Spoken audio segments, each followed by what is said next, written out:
हरे कृष्णा। श्रील प्रभुपाद की जय। श्रीमद् भगवद गीता की जय।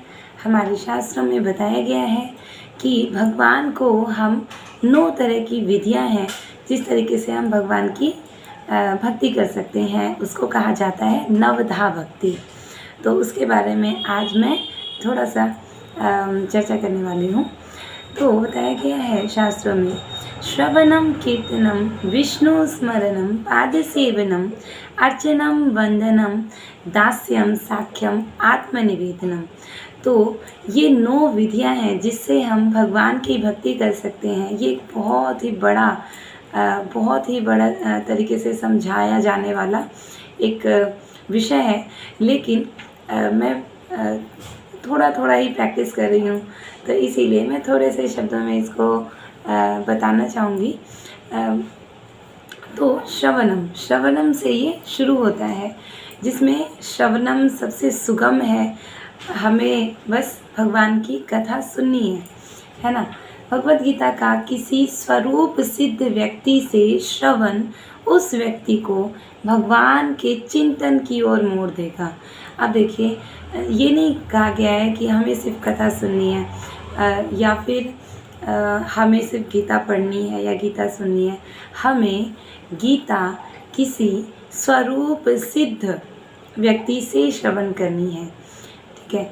तो जब हम किसी भक्त के मुख से भगवद गीता को सुनते हैं, कथा को सुनते हैं, तो ये जो नवधा भक्ति के प्रथम जो ये सोपान है श्रवण, और फिर ये धीरे धीरे हम आत्मनिवेदन तक पहुंच पाते हैं। तो इससे परमेश्वर का स्मरण होगा। जब हम श्रवण करेंगे किन्हीं स्वरूप सिद्ध व्यक्ति शुद्ध भक्त के मुख से, जब हम गीता का श्रवण करेंगे, सुनेंगे, तो क्या होगा, परमेश्वर का हम चिंतन कर सकेंगे, स्मरण कर सकेंगे, और शरीर छोड़ने पर आध्यात्मिक शरीर प्राप्त होगा।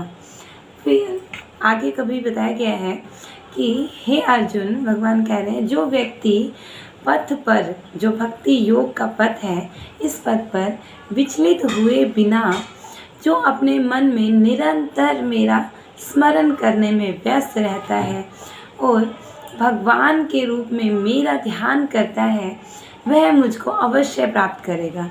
अब भगवान कह रहे हैं, खुद भगवद गीता में कह रहे हैं कि जो हमेशा मेरा स्मरण करने में निरंतर मेरा स्मरण करने में व्यस्त रहेगा, बस वह अवश्य ही मुझे प्राप्त करेगा।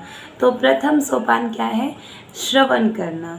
फिर उसके बाद क्या है, जब श्रवण हम करते हैं, उसके बाद हम भगवान के नाम का कीर्तन कर सकते हैं। हरे कृष्ण कृष्ण कृष्ण हरे हरे, हरे राम राम राम हरे हरे। तो इस तरीके से हम भगवान का जप और कीर्तन कर सकते हैं। फिर क्या है, विष्णु स्मरण। फिर भगवान का हम स्मरण कर सकते हैं।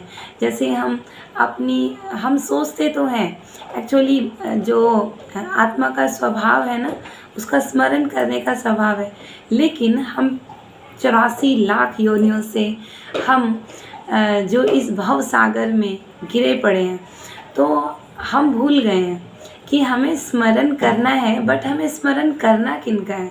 तो हम ये दुनिया का स्मरण करने लग जाते हैं, क्योंकि 84 लाख योनियों से हम इस दुनिया में घूम रहे हैं, इसीलिए हम इसी दुनिया का स्मरण करने लग जाते हैं, इसी के बारे में सोचने लग जाते हैं।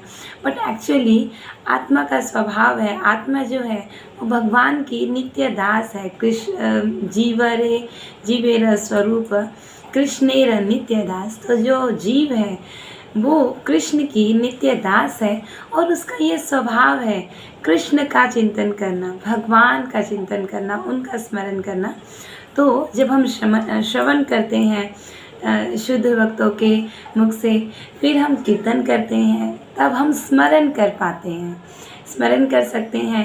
पाद सेवनम, इसमें भगवान के मंदिर हम चल के जाते हैं या धाम में परिक्रमा करते हैं, धाम दर्शन करते हैं, ये सब आ जाता है।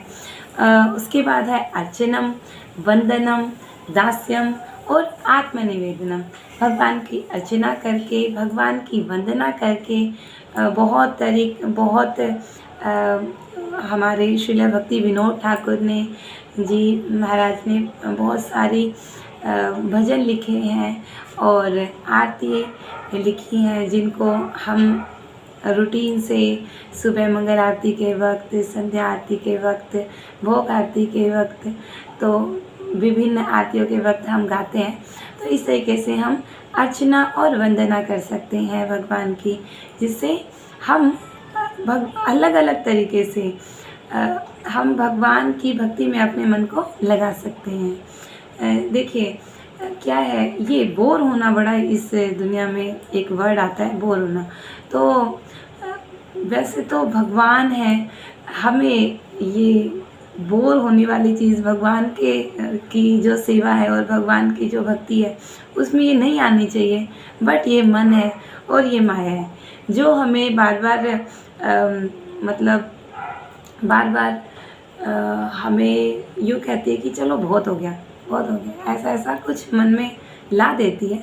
तो हमारे जो परंपरा से गुरु और बहुत सारे साधु साधक भक्त सब आए हैं, तो उन्होंने बहुत 9 तरीके की विधियाँ उन्होंने रियलाइज़ की हैं कि इस तरीके से हम अपने आप को भगवान के भजन में निरंतर लगा सकते हैं, है ना। तो उसी में ही अब अर्चना और वंदना आई है। और जब हम ये सब करते हैं, श्रवण करते हैं, उनकी कथा को प्रेम से सुनते हैं और उनके नामों का जप करते हैं, भगवान के नामों का जप करते हैं, कीर्तन करते हैं, स्मरण करते हैं, पैरों से चलकर मंदिर जाते हैं और उनकी अर्चना और वंदना करते हैं आरती के माध्यम से। और जब हम ये सब कुछ करते हैं तो हम धीरे धीरे दास्य भाव में भगवान की सेवा कर पाते हैं।